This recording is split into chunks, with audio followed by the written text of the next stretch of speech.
Pues aquí Tony González de Made in Metal y hoy estamos hablando con Junior Ortiz, Juan Ortiz, conocido como Junior, a quien yo conocí como parte de Nueva Generación, aunque no fue la primera banda, pero de eso vamos a hablar ahora.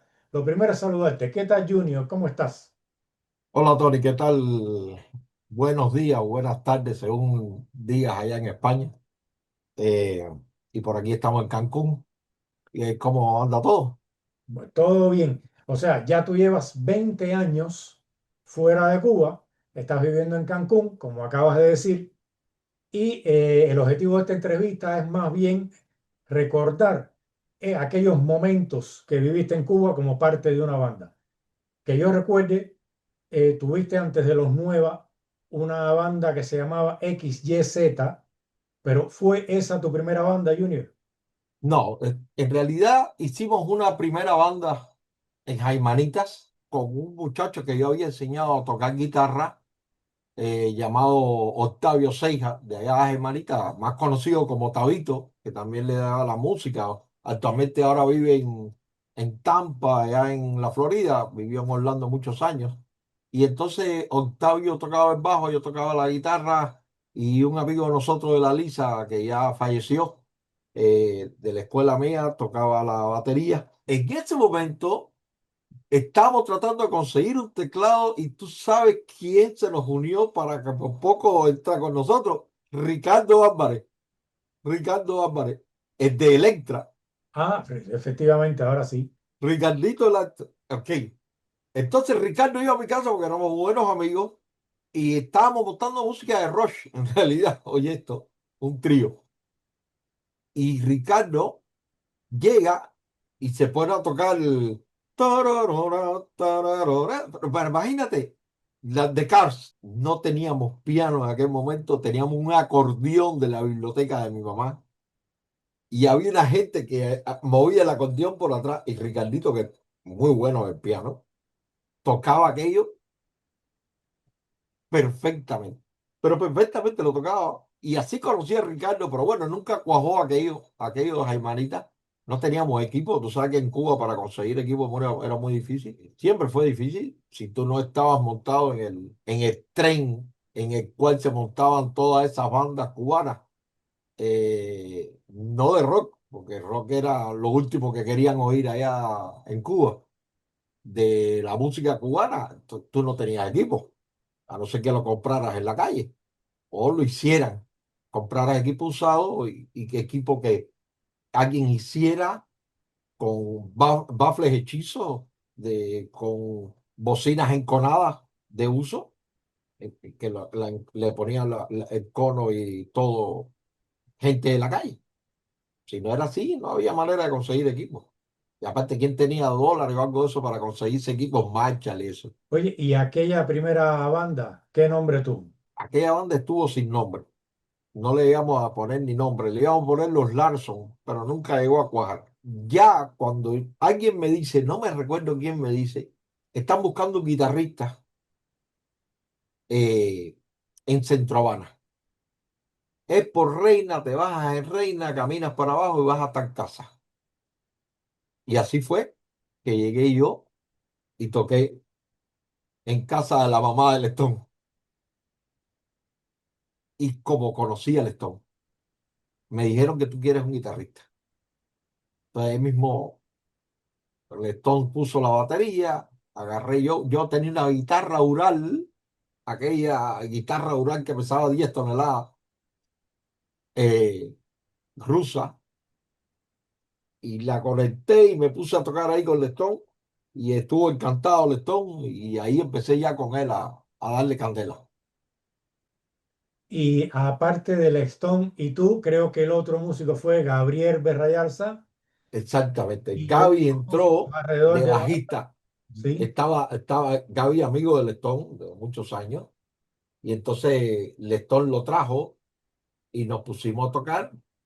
eh, Nos pusimos a tocar nosotros tres música que ya yo traía de estos tiempos, te estoy diciendo a inicios de los 80. Y entonces a inicios de los 80 ya tú tenías la música de Van Halen que se acababa de salir en el 78. Y yo venía con esa música en la cabeza, ¿te das cuenta? Y le traigo a esta gente, vamos a montar Talking About Love de Van Halen. Y la montamos y vamos a montar el Eruption. Yo tocaba bastante bien Eruption en aquella época, no estaba tan de eso, aunque tenía unas limitaciones que no teníamos prácticamente ni pedal, era un fuzz básico. Y entonces tocábamos el Eruption y You Really Got Me y fuimos a tocar a la Casa de la Cultura Centro Habana. Y yo creo que ya el Stone tiene que contarte sobre el tema, porque yo tenía hasta fotos tiradas de ese concierto. Óyeme, Junior, y perfecto, mira, yo te recuerdo a ti, yo recuerdo que una vez por alguna razón yo fui a esa casa y en esa casa estabas tú, no, la primera persona que me habla de ti es Vigilio Torres. Dice, oye, Sí. hay un guitarrista buenísimo y joven y con ideas muy nuevas que se llama, le dicen Junior, y entonces vamos para allá. Y vamos para allá, para Centro Habana, y estabas ensayando.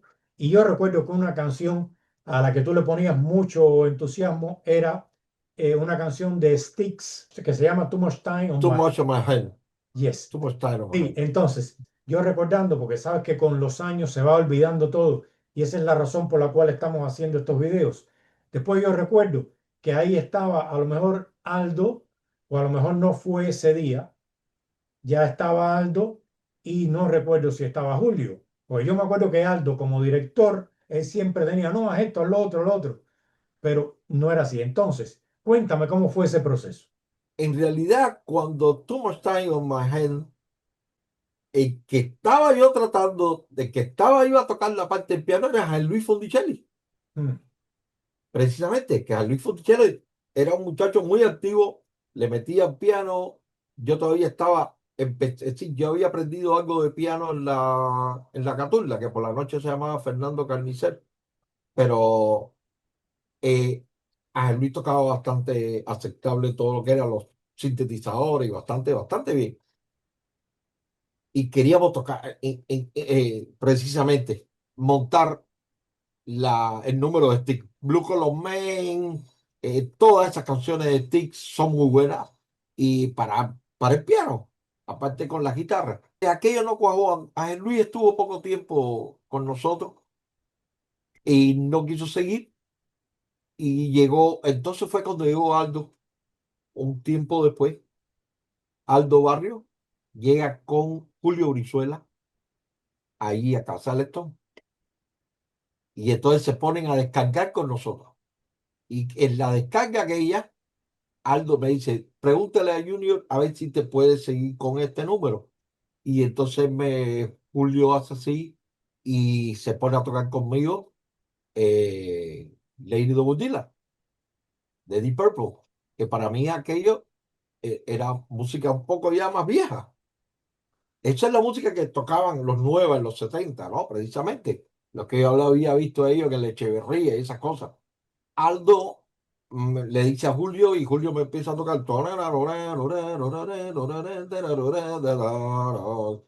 Y ahí mismo yo le dije, espérate, esto es lo más sencillo del planeta, ¿no?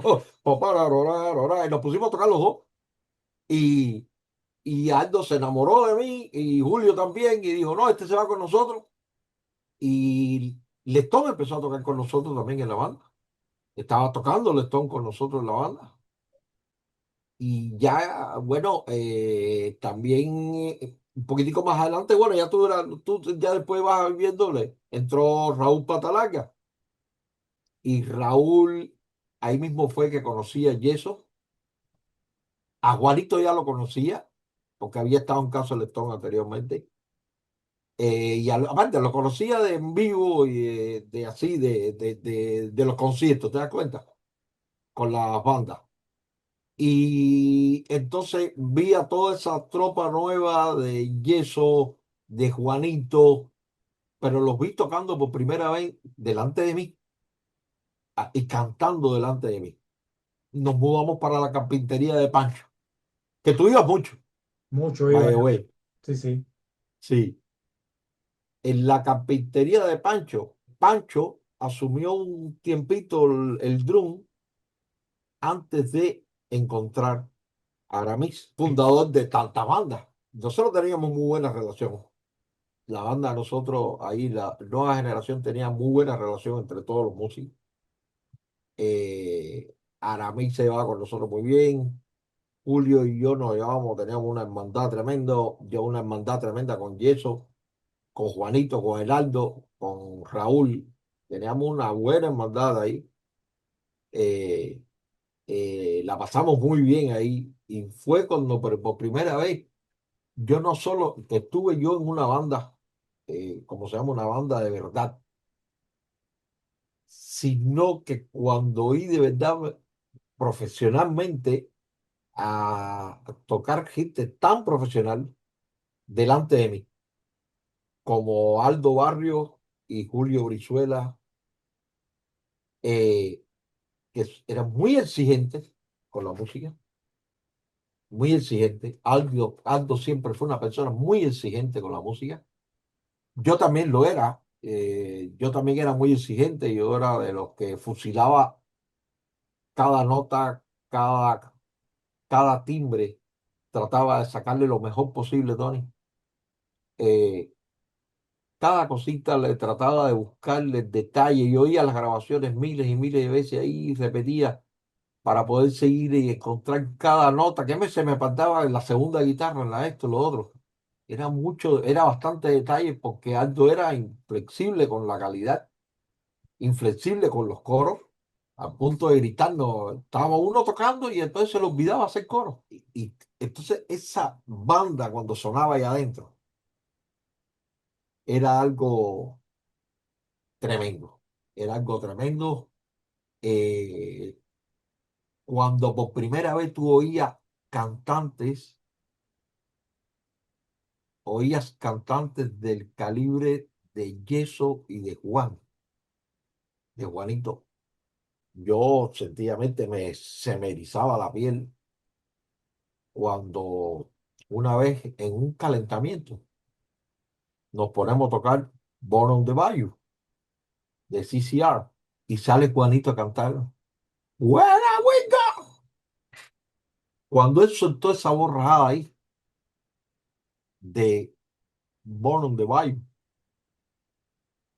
yo nunca pensé que hubiera alguien que pudiera cantar como John Ford y lo estaba viendo delante de mí. Increíble, Tony. Oye, ya que tú me cuentas eso, Junior, yo quiero recordar algo. ¿Hubo algún concierto? Porque tú me dices, allá adentro sonaba así, adentro sonaba y afuera también. Así que ¿hay algún concierto con la nueva generación que tú recuerdes especialmente bien y que te haya gustado y que tengas alguna anécdota? Todos los conciertos de nueva generación, verdad que se oían muy bien, pero más empezaron a oírse bien después que Aldo, es decir, Aldo y Raúl, como ambos eran Aldo ingeniero y Raúl era un técnico eh, que aprendió por sí solo, ¿ok? Pero muy bueno también. Raúl le metía todo lo que era electrónica perfectamente. Ellos dos hacen una consola de audio, basándose en los planos y los diagramas que tenían de una consola norteamericana. Y hacen aquella consola igualita, con los componentes rusos, lo que fuera, pero igualita. Y prepararon unos baffles gigantes, Tony, que tú seguro los viste. Seguro. Pesaban una tonelada aquellos baffles, creo que fue lo que me jodió la espalda. Eh, Aquella tonelada con unas bocinas de 18 de cuánto vaya usted a saber. Y aquella banda se oía de verdad fuerte, fuerte, fuerte, fuerte. Y donde nosotros teníamos una gran cantidad de fanáticos muy grande, era creo que uno de los pueblos más rockeros que existe en La Habana, que se llama San José de las Lajas. San José de las Lajas es un pueblo que está lleno de rockeros. Ya la gente desayuna, come y almuerza rock. Y en San José de las Lajas, donde quiera que tocáramos nosotros, en un teatrico que había en la parte de atrás de la Casa de la Cultura, tenía un teatrico ahí, se armaba una, brother, que tú no te puedes imaginar. como si fueran los conciertos que tú ves en Estados Unidos, el público se te tiraba a los pies, te empezaba a besar los zapatos, Tony, te empezaba a morder los pantalones, los campanas que usábamos en aquella época y los de estos, te empezaban a morder los de esos. La gente se subía al escenario y salía corriendo por arriba del escenario y se tiraba para el público, como tú lo has visto en los conciertos la gente estaba viviendo en ese momento ver a una banda de rock, lo que no podían hacer viendo en vivo lo que ellos veían en los videos. O los videos no, porque en aquella época tenían que ver la televisión de Estados Unidos por antena. Los primeros videos que empezaron a llegar a La Habana. Y la gente hacía lo mismo, se subía por el escenario, saltaba, gritaba. Aquello era la locura. Los Nueva Generación, antes que yo llegara, era una banda bastante tiesa. Eso seguro te lo van a decir mucha gente, hasta yo y cuando hable con él. Era una banda bastante tiesa. Era, Julio era bastante tieso, el Yeso era bastante tieso, bueno, le decía el Yeso también por eso, Aldo también, no se movían, bro. Y yo le empecé a estar con mi locura, que tú te acuerdas cuando yo tocaba, que yo corría todo el escenario aquel de un lado para otro. De, me subía, si tenía que subirme por las columnas de esto, con la guitarra aquella que me ponía el cable más largo que tenía. Y yo le decía a esta gente, cabrero, tenemos que estar vivos en el escenario. Eso nos va a hacer sentir hasta mejor. Y ahí fue cuando Julio empezó ya a moverse en la guitarra, en los punteos. Aldo también se empezó a mover con el bajo aquel por todo el escenario. La banda se transformó y el yeso mismo dejó de ser yeso. Eh, Creo que el concierto de La Víbora, de la Casa de la Cultura de La Víbora, fue exponente de eso. Yo tocaba en este caso la prima de Common Field the Noise, de Quiet Riot. En realidad la canción no es de Quiet Riot, no, pero bueno, Mm. Quiet Riot la popularizó a extremos locos. Y, y hacíamos lo mismo que hacía en Quiet Riot con Carlos Cavazo, el eso lo hacía conmigo. Me me subía en los hombros de él, en la parte de la prima, y yo tocaba la prima de Common Field de Noise, igualito como está en el video US 83, 83, como mismo está Carlos Cavazo y eso en el concierto de Estados Unidos del 83, y eso hacía lo mismo y la gente se volvía loca. Yo y estaba jovencito, el hijo de él estaba ahí en el público. Y aquello era, ¿verdad? Que fueron momentos locos de eso, de nueva generación. Y creo que el concierto más fuerte fue el último, el de que tocamos en la glorieta del parque de San José de las Lajas. Eh, Aquello estaba lleno de gente. El parque aquel, que era un parque grande ahí en San José de las Lajas, estaba lleno de gente y era una glorieta, es decir, que estaba a 360 grados lleno. Estuvo loco aquello. Pues Junior, mira, aquel concierto de la Glorieta de San José que tú acabas de decir, el último concierto, cuando ese concierto se hizo, nadie sabía que ese iba a ser el último concierto. ¿Qué fue lo que ocurrió y cómo fue que terminaron los nuevos? Los nuevos terminan porque ya, bueno, tenían planes, comenzaron los planes de irse para Estados Unidos, de, de Aldo y Letón y esas cosas. ¿Y qué pasa? Que no era público, ¿no? Pero era todo a su nivel. Ellos empezaron a vender los equipos. Es decir, no. Y también acuérdate que Julio Brizuela había muerto. ¿Te acuerdas? Claro, de todo me acuerdo. Síndrome de Hopkins. Eh, Julio Brizuela había muerto de síndrome de Hopkins. Raúl todavía estaba vivo, pero tenía su problema del corazón y ya Aramí estaba formando Venus y eso porque la banda estaba en un impasse ahí, ya no estaba tocando y los equipos los empezaron a vender Aldo y Lestón, lo están vendiendo y vendiendo y vendiendo para comprarse el barco con el cual después ya se irían para Estados Unidos. Unos años después. Es decir, ya la banda se empezó a acabar, pero no porque la gente quisiéramos acabar la banda, era que ya había planes para esos equipos ya venderlo y ellos cambiar de vida. Junior, ¿y qué hiciste tú una vez terminados los nuevos? Pues yo me seguí concentrando en lo mío, que yo trabajaba siempre he trabajado en computadora. Tuve la suerte de hasta esos años venderle un software donde yo trabajaba en la Fuerza Armada, pero yo hice un software muy bueno de virtualización en 3D y mapas y todo virtuales para la época, los años 80. Y lo compra una de las primeras empresas rusas de privadas que están surgiendo en la Unión Soviética después de la segunda mitad de los 80. Y la compra en un buen precio, 22.000 rublos convertibles, que al final fueron en dólares, ¿no? Porque ya no existía el ruble convertible, ya el CAME se estaba destruyendo. Y entonces tuve la suerte de viajar y todo a Rusia. Y por primera vez probé a pasar por Canadá y vi lo que era Canadá y vi Irlanda. Tuve una probadita del capitalismo brutal y feroz. Y estuve en Rusia un tiempo, en lo que se vendía aquello, regresé, también de nuevo pasé por Irlanda y por Canadá y ya eh, estuve trabajando en esto hasta que ya a inicio de los 90 Juanito me dice, estamos armando una banda, pero necesitamos un pianista. Vea, bueno, yo toco piano, mal que bien, pero lo toco. Y entonces dice, Juan, bueno, dale, ven para acá, que vamos a comprar un piano dentro de poco. Y entonces ahí ya me presentó año 92, 93.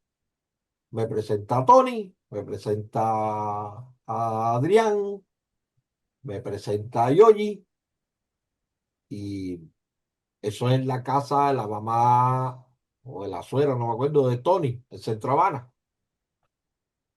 Y ahí es donde ensayábamos. Y así fue como se amó Alta Tensión.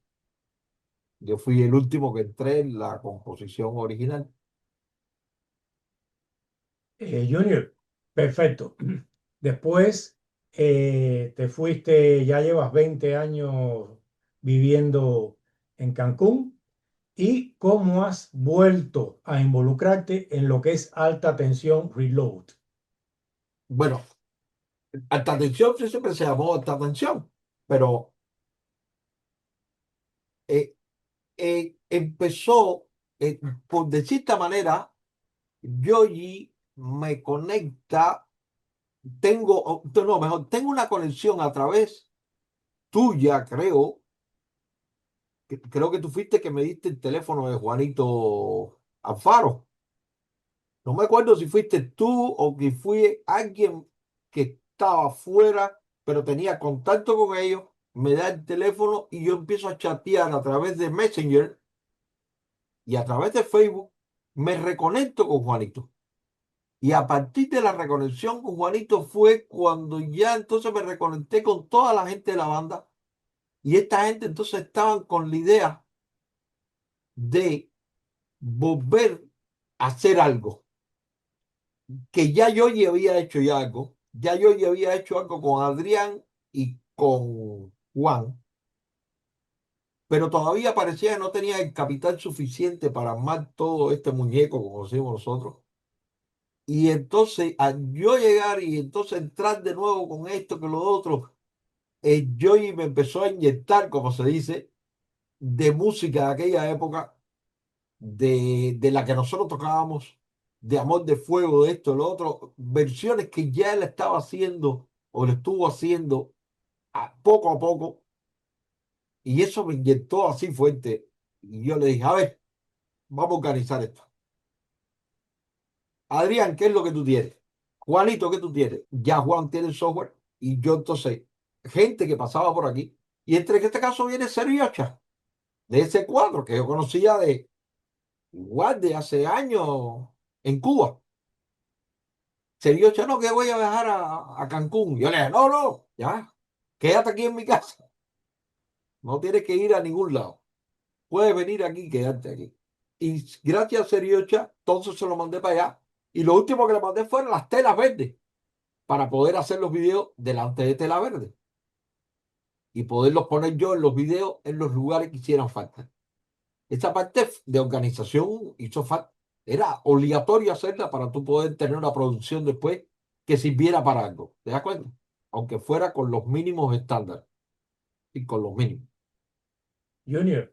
Y con esta historia, que ya se han grabado varios videos y se han grabado varias canciones, ¿hay el plan de sacar un disco o solamente va a ser a Yoyi, través de los Yoyi videos? tiene, ya yo, Tony, Yoyi tiene prácticamente compilado el primer disco. Ya yo le dije que me dijera cuando yo estuviera el disco ya, es decir, ya Yoyi prácticamente tiene todas las canciones. Acuérdate que Yoyi es el organizador musical de la banda, es el que tiene también actualmente mejor experiencia musical, tiene una gran experiencia en producción, tiene una gran experiencia en masterización, en mixing y recording. Yoyi es el que hace toda esa parte mágica de la música.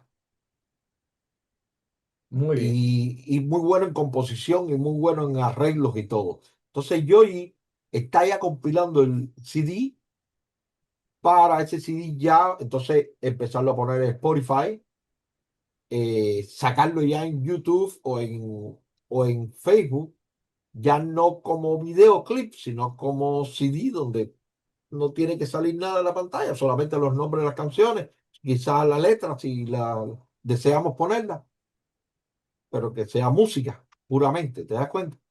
bueno, Dale. Junior, muchísimas gracias por haberme atendido. Déjeme contarle que Junior no quería hacer la entrevista hasta que se entusiasmó. Lo logré entusiasmar. Oye, un abrazo grande, Junior. Ha sido un gran placer volver a verte después de tantos años, aunque sea a través de la pantalla. No, yo muy contento. Yo tan pronto tenga un chance de te dije, tengo planes para ir a Europa. Tú eres visita obligada en Madrid. Seguro. Pues oye, un abrazo grande, Junior. Espero volverte a ver. Igualmente, brother. Un Chao. abrazo.